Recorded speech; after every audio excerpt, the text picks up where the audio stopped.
अगले 15 दिनों में सीएए होगा लागू। ऐसी खबर आ रही है कि लोकसभा चुनाव की घोषणा से पहले केंद्र सरकार सीएए सिटीजनशिप अमेंडमेंट एक्ट लागू कर सकती है। गृह मंत्रालय के सूत्रों ने एक मीडिया संस्थान को बताया है कि लोकसभा चुनावों को लेकर आदर्श आचार संहिता लागू होने से पहले किसी भी समय नागरिकता संशोधन अधिनियम सीएए के नियमों को अधिसूचित किया जा सकता है, यानी कि लागू किया जा सकता है।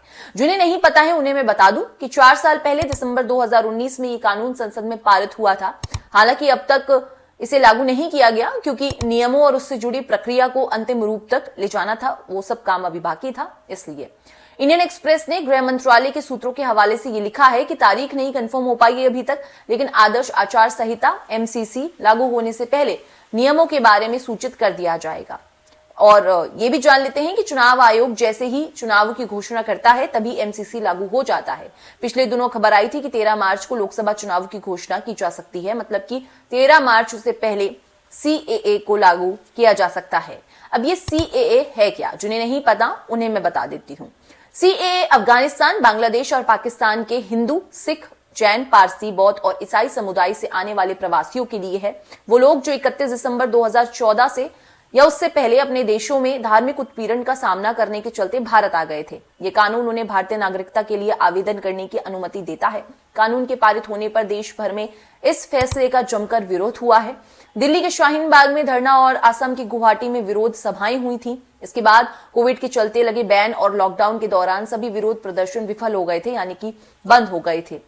सूत्रों के हिसाब से यह भी बताया गया है कि नियमों के तहत आवेदकों को दस्तावेज से यह साबित करना होगा कि वो 31 दिसंबर 2014 से पहले पाकिस्तान या अफगानिस्तान या बांग्लादेश से आए थे और अधिनियम में उल्लिखित धर्मों में से किसी एक से वो संबंधित हैं। ये किसी भी सरकारी दस्तावेज के जरिए किया जा सकता है, जैसे स्कूल सर्टिफिकेट या आधार कार्ड, या जिस पर भी धर्म की घोषणा की गई हो वो सर्टिफिकेट उन्हें दिखाना पड़ेगा।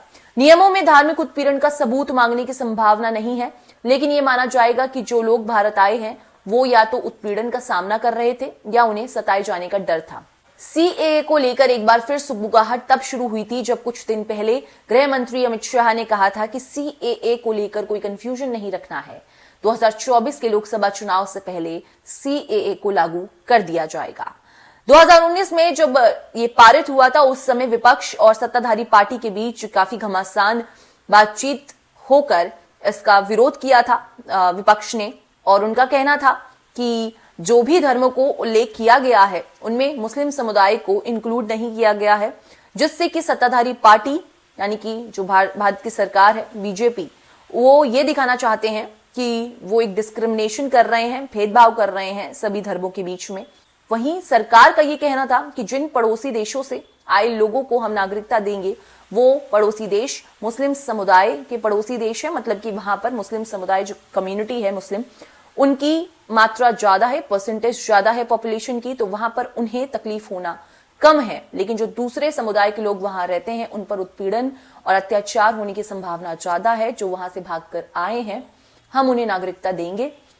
वहीं जिन्हें यह डर है कि जो मुस्लिम है और वहां से अगर बाई चांस कोई आया है या जो यहाँ के हैं मुस्लिम कम्युनिटी के लोग, उन्हें यहां से भगा दिया जाएगा, मतलब उन्हें भेज दिया जाएगा वापस। तो ऐसा इस कानून में लिखा नहीं है, ऐसा किसी पॉलिटिकल पार्टी ने कहा भी नहीं है। तो आप अगर डर रहे हैं तो अभी आप मत डरिए, ऐसा कुछ नहीं लिखा है।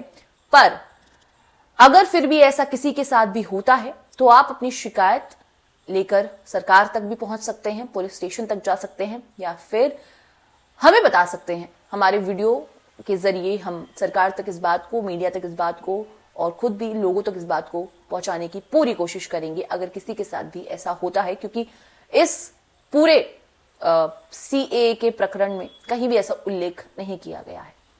अगर ये वीडियो पसंद आया है तो कृपया इसे लाइक कीजिए, शेयर कीजिए, ज्यादा से ज्यादा लोगों तक पहुंचाने की कोशिश कीजिए। देखते हैं सीएए लागू होता है या नहीं, ये तो वक्त बताएगा। लेकिन अगर आप ये वीडियो और खबरवती को ढेर सारा प्यार करते हैं तो जरूर चैनल को सब्सक्राइब कीजिए और ऐसे ही खबरवती को ढेर सारा प्यार देते रहिए। शुक्रिया।